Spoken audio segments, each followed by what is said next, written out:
everyone, and are you ready for the Game Week 38 free hit? Today I bring to you not one, not two, but 3 free hit drafts. Now before Mr. Statman Bacon here tells you that Vardy, every time he has a kid, scores 20 goals that season, or that Mason Greenwood has an XG of 0.000000034 and can still score, I want to say that these drafts are based on my team value, which I think is around 104 million. So your team may vary and you might have to drop some of these players, or it could be better, hey! But first we need to see what teams we are uppercutting and targeting with our free hit. So the fixtures this game week are as follows. Arsenal, Watford. Watford might need something in this game, so might actually be slightly attacking and, trying to go for a point. Like when you have Troy Deeney leading your line, how can you not just go for it? We're then playing against an Arsenal team that don't really have much to play for, apart from trying not to be a Banter FC. Oh wait, too late. But that means this game might actually be more open and easier for Arsenal to counter-attack, which they are actually top of the deadly 64 lately, meaning an Arsenal attacker might be a quite good option here. Unless their name is Mesut Ozil, then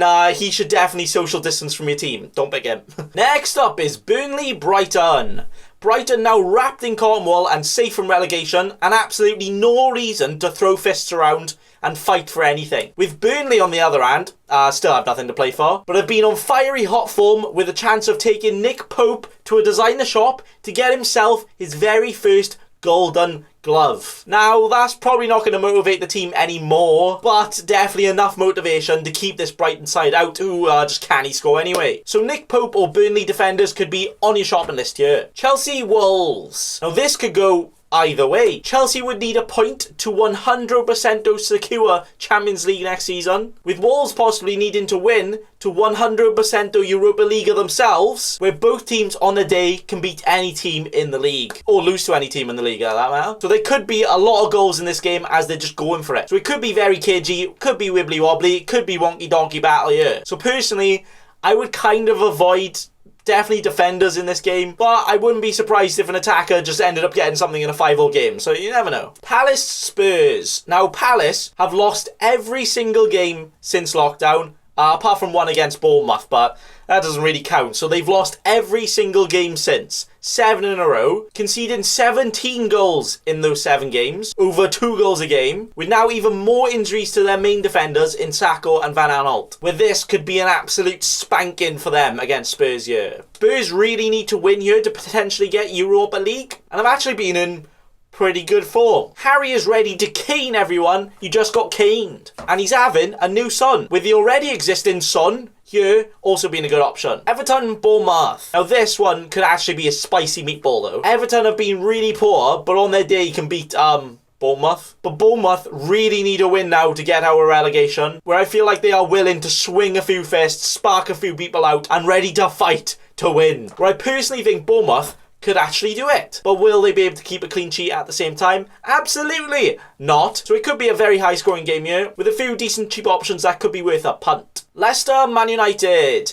Now the efforts required in this game might completely change depending on if Man United turn West Ham into West Hammered. But there is still a lot to play for, where both teams will need to win to fully secure the Champions League bag. Does that mean a lot of goals? Does that mean the game's going to be really tight and no goals? Leicester have less depth and needing to play some of their youth players right now, but against a United team that had half the rest that they did, what will happen? So we're not quite sure what kind of game to expect from here, but could be something to look out for and could be good to have some cover. Man City, Norwich. Oh dear.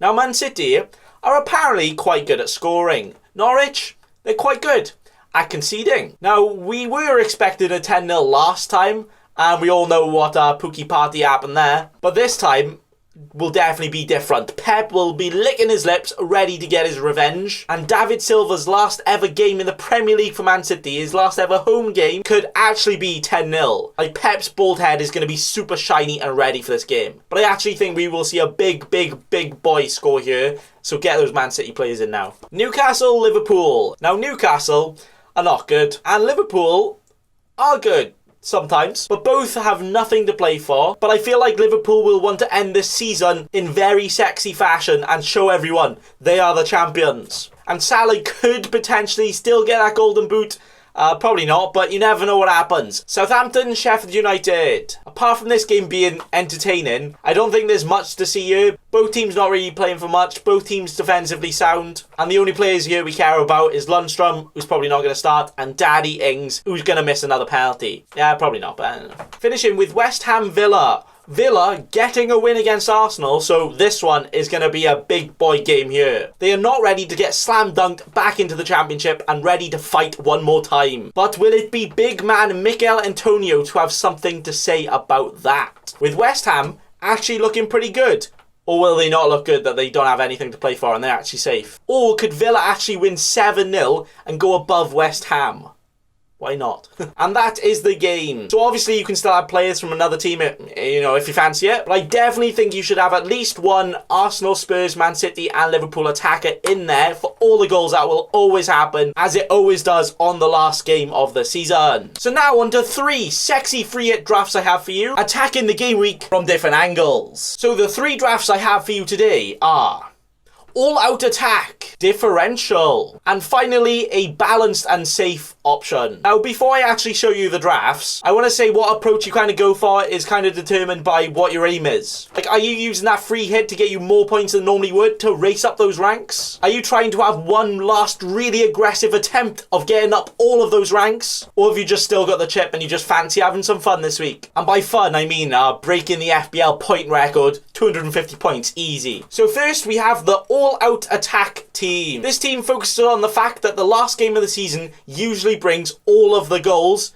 and it kind of makes it fun when you're supporting 7 strikers. But again, the value of your team also depends on the players you can get, so you might have to make some changes, possibly for the better, possibly for the worst. Just depends on yours and what money you got invested in some players already. But starting with Martinez in goals. He's actually been pulling off absolute worldy saves, and Arsenal's defence has actually been pretty damn good lately. I know, right? I never thought I'd be saying that this season. But also at his price, he is currently the cheapest starting goalkeeper, who is against Troy Deeney. So perfect chance for a clean sheet. Even with Watford having to attack more as they usually do, I think he can still get it. Our first defender being none other than Mr. 12-pointer last week. It's Eric Peters. Now, the Burnley clean sheet is one of the safest you can bank on, but still not guaranteed. And Eric Peters is almost $1 million cheaper than Nick Pope, whilst also having that attacking potential. So, as we saw last week, could actually get more points and could be a better choice. And he's also less owned, and he's cheaper again. Next up, we have Tariq Lamptey. Now, this could mean you were hoping for a 0-0 Burnley Brighton, which is definitely what you want to be supporting on the last day of the season. But a 0-0 here is actually very likely. And Lamptey might not be 100% guaranteed, but he probably actually is because he's been playing really well lately. And he's a very low price and could also be involved in their attack if there is one. So yeah, starting the all-out attack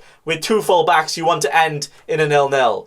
Yes, lovely stuff. Finishing with a starting defender in Luke Thomas. Now, admittedly, he is not a great option against this attacking Man United, but he is going to be playing an attacking wing-back role in a Leicester team that on the day could do very good. There are also some very cheap options you could have, like Neco Williams if he starts, or even Brandon Williams for Man United, but these have just been purely chosen just to save funds. Like if you've got an extra $1 million in your bank, you can upgrade all of these easy. But I've chosen the cheapest playing defenders here, so we can have the best attack. With the midfield, starting with Mo Salah. Salah could be going for another golden boot. Another one against a Newcastle team uninspired and potentially without some of their key defenders.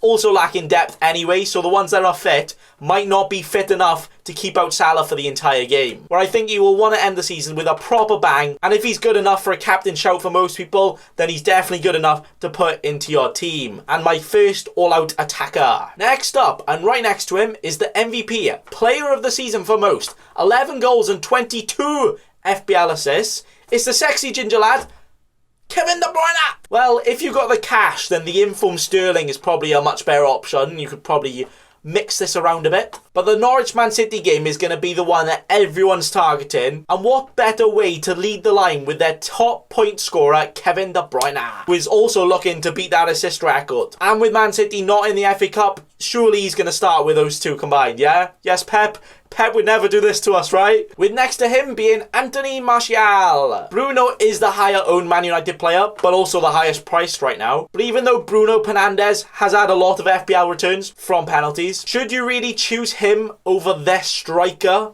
in an all-out attack team. Like the out-of-position striker for Man United to score all the goals. He's in. Finishing the midfield with David Silva. I think you will see him a lot in a lot of free hit teams. And even though he's not the most attacking, in his last 3 home games, he's actually had 3 goals and 3 assists. With it also being his last ever Premier League game for Man City and his last ever home game here, will he be given penalties? Probably not, but he won't need them because he's going to get all the goals in this all-out attack team. And moving on to the attack where we have the absolute big boys, starting with Aubameyang! He's been on pretty good form since the restart. He's capable of getting more than a goal a game. And when Arsenal have been playing their 5 at the back formation, he actually plays more centrally, which should mean more chances to get returns. He plays the Watford team that should be trying to push to get some extra points, so should be leaving more spaces open for Aubameyang to get more chances and to get all the goals, all the points. With next to him, also in all of the goals, it's Harry Kane. Back-to-back braces from him. And can he make it back to back against Palace? You know, the Palace team that are missing key defenders, where even though they might sit back more, Harry Kane just needs one chance from anywhere. 50 yards out, it's in. 20 yards out, it's in. 10 yards out, probably miss. Finishing the all-out attack with Gabriel Jesus, who has actually been a very good price for the returns he's been returning. Even though he does not look like a good player sometimes, you know, he still gets the returns. Where you would think against Norwich, as well with De Bruyne and David Silva potentially assisting Jesus too for all the points.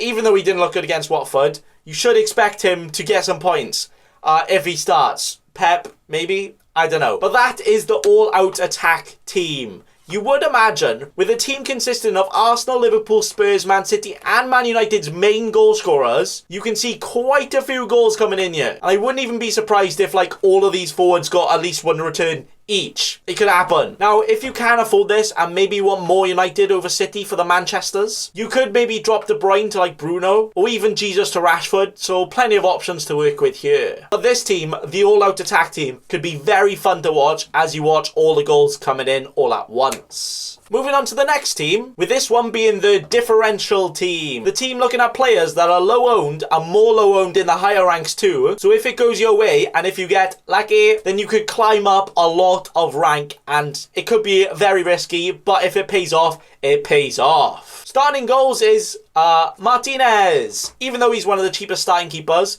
he's currently only owned by less than 5% of the entire game. All of these percentages are probably going to go up, but that's what they are for me right now, okay? But I think he's going to be one of the top scoring goalkeepers this week, so very nice. The first defender being none other than Andrew Robertson. Now, Robertson has not had as good of a season as Trent, but you can't lie, he's in much better form, getting 2 assists and a goal since the restart. As well as being over half the ownership than Trent, with less than 20% of players having him. So cheaper, better in form, lower owned, could be much better. Next to him is Serge Aurier. Absolute massive respect to him after still playing in this very terrible time for him and his family. Like, fair play, fair play. And he's been consistently getting those clean sheets, bonus points without attacking returns, but also being in positions where he should be getting goals and assists, so he could get more. So very great potential with him. Also still apparently being owned by less than 10% of players. Ow! With the final defender next to him being Phil Bardsley. Okay. Again, a great option for Burnley clean sheet cover. Still cheaper than Pope, and even though Eric Peters has had all the praise recently with his recent 12 points, Bardsley has actually been in pretty good form himself, getting an assist and bonus points in the last few games too. Whilst currently only being owned by less than 2% of players, and I always say a low-owned defender who his main source of points is just clean sheets isn't really a differential anyway, but he has had a couple of assists this season, so he can, you know, he can still get differential points. And that is lower price than Nick Pope. Could be very good. Moving on to the different midfield, which will definitely consist of players that are not high owned, but actually they are high owned, they're just less owned than their alternatives. Starting with Sadio Mane. Now he is actually quite a bit less owned than Salah, with only 20% ownership in the entire game, but actually he's even lower owned in the higher ranks, where the other day he had less than 5% ownership in the top 10k. So a great differential that on his day could easily outscore Salah. And if it pays off big. Next to him is Heung-min Son. Now surprisingly, he is actually only owned by less than 10% of players, even after 11 goals and 13 assists this season. Now a lot of free hitters are going to go with Kane, but Son on his day could outscore him easily, whilst also getting more points per goal and getting that clean sheet point too, and also being cheaper and being less owned. Yeah, that sounds pretty good. With the player next to him being David Silva. Now you might think, how the bloody hell is he a differential player in a free hit this week? but actually, he is one of the least owned Man City players in the entire game, also being the one that is actually guaranteed to start. Well, you'd hope so. Like, imagine if Pep still benches him after not playing him in his last game. Wouldn't put it past him. But with less than 10% ownership, he is a very good option here, and the last ever time we can have him in our FPL teams. Finish in the midfield with Antonio. Now, even though West Ham are basically safe with goal difference, and they might not have much to fight for, you can't argue that Antonio isn't one of the best on-form players in the entire league right now. And he is still owned by less than 5% of players, and also plays Villa next. Now, Villa might need to try and fight to get their win, could leave some spaces for counter-attack for Mikel Antonio to run straight through and get those goals. And moving on to the attack, we start with Gabriel Jesus. Great form, great fixtures, probably guaranteed to play, right? But if he does start, then he will do very well. And he's got less than 10% ownership and could be on for a monster point haul if he starts against Norwich here. But after his last performance, I'm not too sure about that. So find somebody else, yeah? Next to him being someone that's quite expensive, actually, in Lacazette. Now, yes, he's not guaranteed. Arsenal didn't play well against Villa, and he's not had the best of seasons himself, and he hasn't even started a lot of games, and he's not guaranteed to start this game. But when he does start, and Arsenal are on it, then he can actually be involved in a lot of the goals. Means that his low ownership of only 3% probably isn't going to change much. So if he bangs, that's a lot of points banged for you. And only you. Finishing the team off with Marcus Rashford. He's been one of the most consistent Man United players throughout the entire season, and also from the break, where you would imagine he is one of the most guaranteed to play most of the game for United. And he is also actually the less owned Man United attacker out of all of them, with also a chance to take the next penalty for United as well. So could he be the one Man United player you want for those differential points? So that is that team. We still have a great cover in all of the best games you should attack, but just the alternative options from the most popular, so that if it does work out, you could go up a lot of places in rank, but also remember, it could also be the other way, where if it doesn't work out at all, then your rank will be rank and will be going down. So it's up to you if you're willing to take that risk. Where me personally, I wouldn't go like a full differential team, but some of these could be worth getting into your team with some other players to having a nice balance, which I think a balanced option is probably the best option to go with, which is why my next team is the balanced draft. Now, this is the team I would probably more recommend, as it's probably the safest, but it's still fun, with a great possibility of all the goodness to happen. Starting goals, have you guessed it yet? Yes, it's Martinez. Yeah. I think he's definitely going to be my goalkeeper. How did you know that? Cheapest goalkeeper, one of the best chances to get points this week. Win, win, chicken wing. The first defender in is one that hasn't left my team since I sold him and then he got 24 points later. It's Mr. Trent Alexander. Not the best form from him since the restart, but an almost guaranteed clean sheet and all the potential of goals and assists too against this Newcastle could be very good. And also quite a lot of people have him, so might not be a good idea to not have him in your team. The next defender is Aurier. Clean sheet, assists and bonus all on the table here, where Spurs have actually been consistent. Yes, Spurs consistent in the same sentence, with their clean sheets recently. But he has also got all of the attacking return potential. So clean sheet, goals, assists, bonus, all ready to go and get. Finishing the defence with Eric Peters, or Bardsley, or Long. Whatever Burnley defender you fancy, really. They're all cheaper than Pope and will probably get the exact same or possibly more than Pope and a little bit less as well. So extra for them is extra for you. With that defence, all of the clean sheet points possible. Very likely of attacking returns somewhere here too. And also all at a great price. Well, apart from the most expensive one. But all great options here. Moving on to the midfield. We start with, Mo Salah, which could be a very high-scoring game for Liverpool here. Even if he needs 4 goals for the Golden Boot, you already know Mo Salah is going for it. And going for it he goes to get all the points, all the goals, and even a chance of penalties, free kicks and corners too. So he's even a great captain option, so he's definitely a good option in your team. Next up to him is Kevin De Bruyne. Don't need to say much. Over 30 FPL returns this season. In a Man City team that are probably just going to absolutely spank Norwich a new one, where De Bruyne will be looking to break that assist record, looking to be involved in all of the play, and ready to get all the returns for you. Next to him is the Kevin De Bruyne of the other Manchester, Bruno Fernandes. He's getting all of the returns, only blanking in like 2 of the games since he's joined United, where even though in a few games where he and United didn't look at their best, he still somehow manages to get returns. And he's also the most owned Man United player now, with the final midfielder making his final ever appearance in the Premier League, David Silva. guaranteed to start, and I feel like he'll really want to be on it, be involved in everything too, against this already relegated and very poor Norwich, who have nothing to play for, and the only thing they're going to be asking from this game is please don't score 15 goals against us. But if anyone can do it, David Silva could do that. Moving on to the attack, where we have actually gone very big here, mostly.